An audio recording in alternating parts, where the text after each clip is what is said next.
Yeah, that's right. It's me, the one and only Rick Daniel.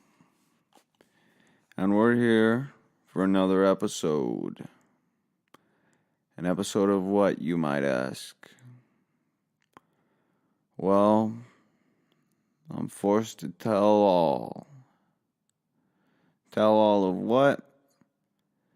Tell you all about Rick Daniel. Now, I've chosen this topic today for no particular reason. This is about a time in my life that I would like to call the Drunken Summer. Let me paint the scene for you guys, because I don't think anybody ever will know about this. This is one piece of Rick Daniel that you're getting that is 100% Rick Daniel.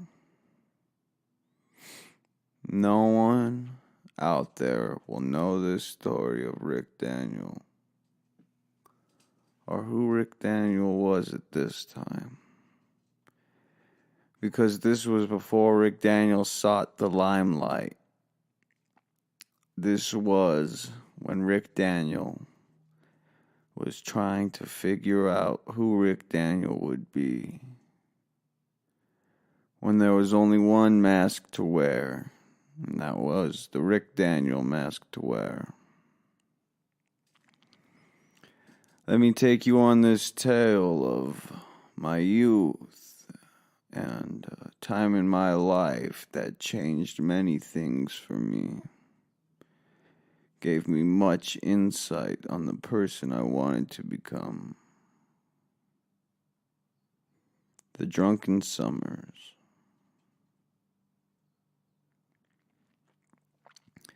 I was about the age of 15.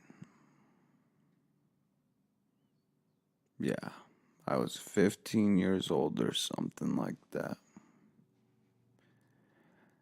I lived in a very small community, very small area, Me and my neighbor friends had about 4 or 5 of them. Well, we would always hang out. We were known as the boys from this block. And so, we would always throw gatherings, but we were so young at the time that drugs and alcohol had not been influenced into our lives yet. But as you can tell by the tale, Drunken Summer, that's the title of this tale. I guess you can tell that this is going to be a tale of times when the alcohol became introduced into our lives. And let me tell you, you're absolutely goddamn right, because this is not your church's podcast. This is the fucking devil's podcast. These fucking slick-ass suit and tie bastards are forcing me to do this. This is just something I felt I should fucking tell. A Rick Daniel that people don't know. So, me and the boys from this block, we were getting ready for our usual summertime kickoff. School had just ended. And we were getting ready for this party that we threw every year, leading up into that. The boys from this block present the summer kickoff party gathering thing. So there were talks amongst the boys from this block if we were really going to do it this time. We always used to mouth off and joke around and talk highly like we would be these big shot party guys. Like we could be somebody that we were not. Well, let me tell you something about Rick Daniel. Rick Daniel did not have the confidence he has now. He was what you may call a little bitch. But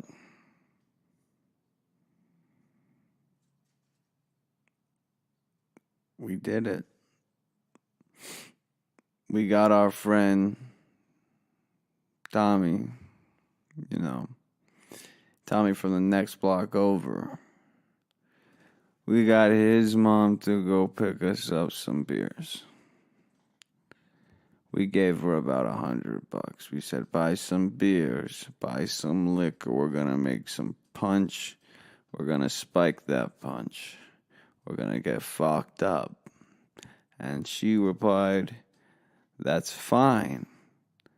Just make sure I'm okay to come over because I'm going to get fucked up with you guys.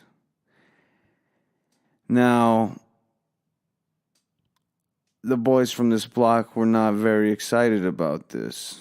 They did not want to have some older woman at our party watching out for us, looking out for us, making us safe.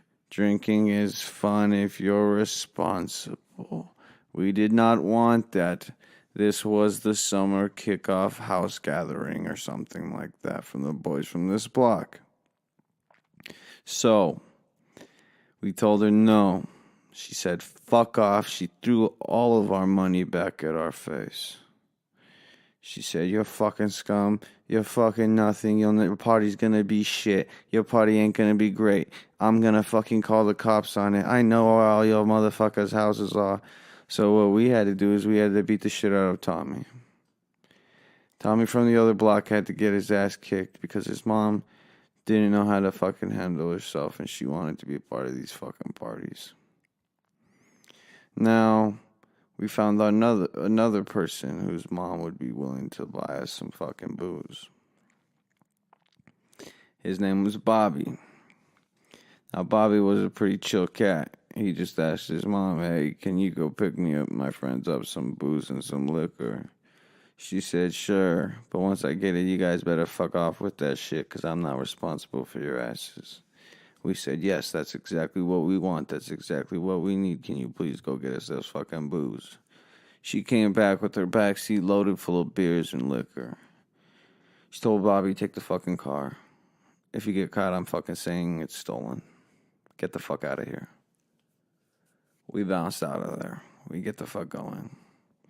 We end up back at the gathering spot. I don't remember exactly which boy from this block's house it was. Maybe Keith's. I think it might have been our friend Keith. Keith's parents always left him in town as they went on vacation to the Bahamas almost every single summer. They did it towards the end of those years, and I think even after our graduation, they were in the Bahamas and missed their son's graduation. Their only son's graduation, they missed it because they were in the Bahamas. But that's aside from this point. This is a story about a party that we had at Keith's house. So it was our first time getting fucked up. And we made some gnarly punch.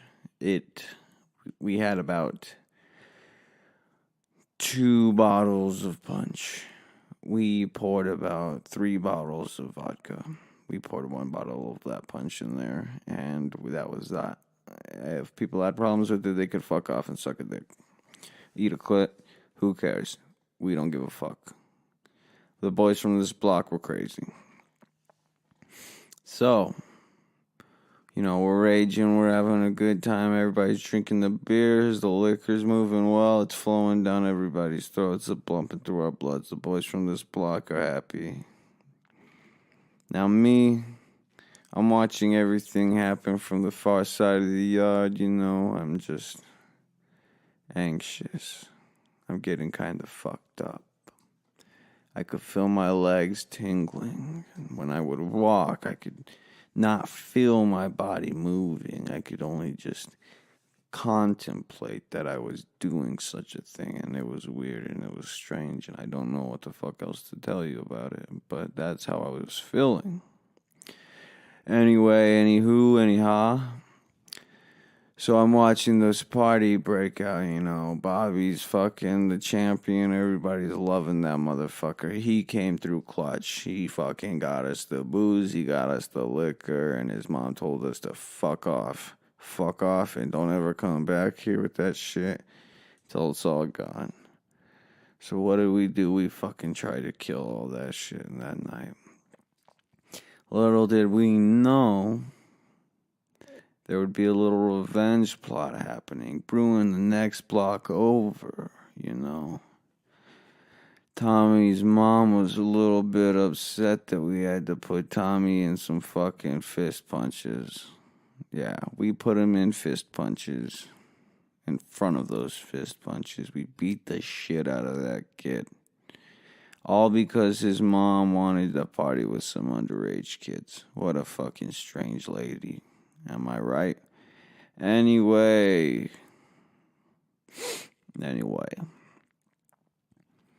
So there's some revenge plot brewing up next door. Not next door, the next block over.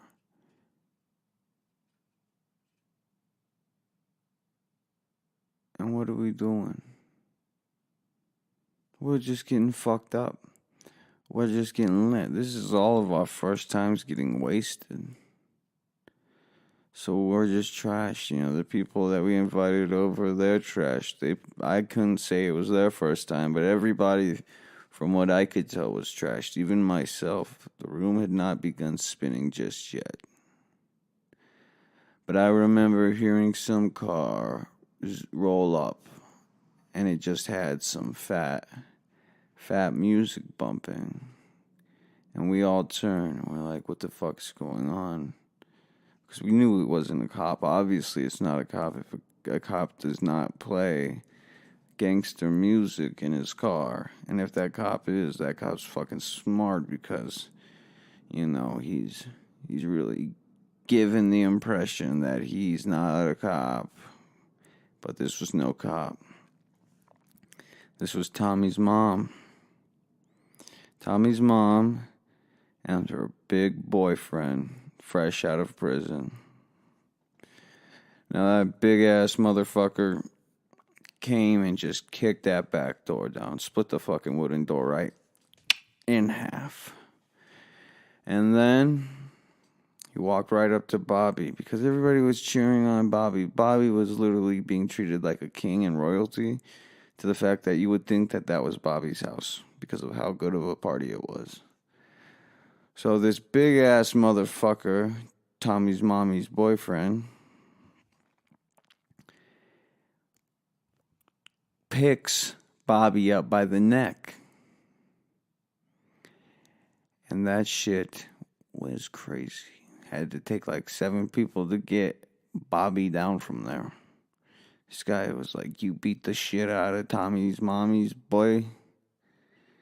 And we did, yes. Yes, but Bobby had nothing to do with that. We said nothing because we were all fucked up and we were not ready to get into some scrap fights. So, Bobby got the beat down. Bobby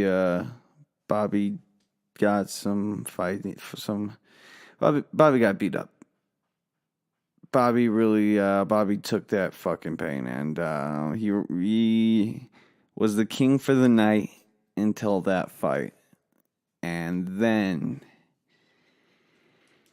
he just kind of laid on the ground after Tommy's mommy left, and Tommy's mommy's boyfriend, they just bolted out of there, stole a bunch of the beers. And the boys from this block just kind of called it a night, told everybody to get the fuck out of Keith's house. Just like, hey, get the fuck out of here. If you're not a boy from this block, get the fuck out of here. We don't want you guys here. Get the fuck out. Get out, get out. Don't take any more of this fucking alcohol. Drink your cups of punch. Throw your shit in the trash can and not on the grounds. And get the fuck out of here. No, Billy, you can't stay. I don't give a shit. Okay, Billy? I don't care if whatever. Blah, blah, blah. Get the fuck out of here. You're not staying, Billy. Get the fuck out of here. No one's staying here unless you're a boy from this block. Especially if you're a boy from the block over. Go eat shit. Go beat up your fucking block mate, Tommy. But watch out for his mommy and his mommy's boyfriend. Tommy's mommy's boyfriend's a fucking crazy guy, okay? Now get the fuck out of here. The summer party's fucked up and crazy. So by the time everybody got out of Keith's house, we were all pretty fucking shit-faced, and we still wanted to finish the alcohol. Bobby was still laying on the ground, and that kid Billy was just standing on the sidewalk watching us drink, just like he was standing in the alley. He jumped the fence when we told him to get the fuck out. He jumped the fence into the alley, and he just kind of stood there while we drank the rest of those beers, and we just like, what the fuck are you doing over there, Billy? And Billy's just like, I'm just watching. We're just like, get the fuck out of here, you fucking weirdo. And Billy's just like, no, man, I'm just watching. I can't go home. I'm too drunk, man. That's why I'm trying to stay at your house, Keith. Keith, I'm trying to stay at your house. Keith, I'm too drunk, Keith. Keith, I'm too fucked up. You gotta let me stay. And, that's when the real Rick Daniel fucking came out. The real Rick Raging Daniel. I found this knife and I was just like, hey, listen here, Bobby. You gotta get the fuck out of here right now. Or I'm gonna fucking cut your fucking nutsack off. I'm gonna cut your nutsack off. I'm gonna go fucking mix it in that punch and I'm gonna fucking send you on your goddamn way. Because you'll still get the fuck out of here even after I cut your fucking dick off. Okay? Now that punch isn't supposed to taste nutty. And I don't want to fucking stab someone tonight. This is my first time being drunk. And even though Bobby got his fucking ass kicked, we're still gonna fucking drink all this beer. But you're not invited, Billy. The party's over. And I know, Billy, you're a fucking kid from the block over. So you gotta get the fuck out of here. Because right now it's only boys from this block. Bobby's the only exception because Bobby got us the booze and the liquor. You're just a fucking mooch. Now get the fuck on your way. And that kid walked away with the most sullen head ever. And we continued to get fucked up. Bobby just kind of laid on the ground. His neck was extremely bruised. We tried to get him to drink more. He just vomited everything we gave him up. And then at one point we just realized, I think we're just wasting alcohol if we continue to keep forcing this down his throat. At one point, he did become unconscious. We just propped him up. Bada bing, bada boom. He's all gravy. So that is a story that I wanted to tell you guys is Rick Daniel. And it's a Rick Daniel that nobody really knows. Nobody knows that Rick Daniel. That was a different time in my life. Before the limelight. Before the fame. The beginning of an addiction. But it did not get the best of me. The people that got the best of me are the people that are fucking right in front of me watching me record this goddamn episode. I'm Rick Daniel, and I'm forced to tell you everything I can and everything I want to. Well, that's all I got for right now. I've got to go run 80 miles because I'm fucking sober now. The real Rick Daniel is sober now. So now I gotta go run 80 miles to take my mind off of all of the drugs I want to do. Remember that, kids. If you get addicted to drugs, you're gonna have to run 80 miles because you want to be sober. 80 fucking miles. Life's strange for Rick Daniel. It's a fucking strange, funky, groovy trip, and it's been rolling. This is Rick Daniel. You're listening to Rick Daniel Forced to Tell All. 85631 Productions. Those stupid ass motherfuckers got me forced to do this. Fuck. That's all I gotta say. Fuck. I'm ending it with one big fuck. This is Rick Daniel. I'll see you fuckers next time.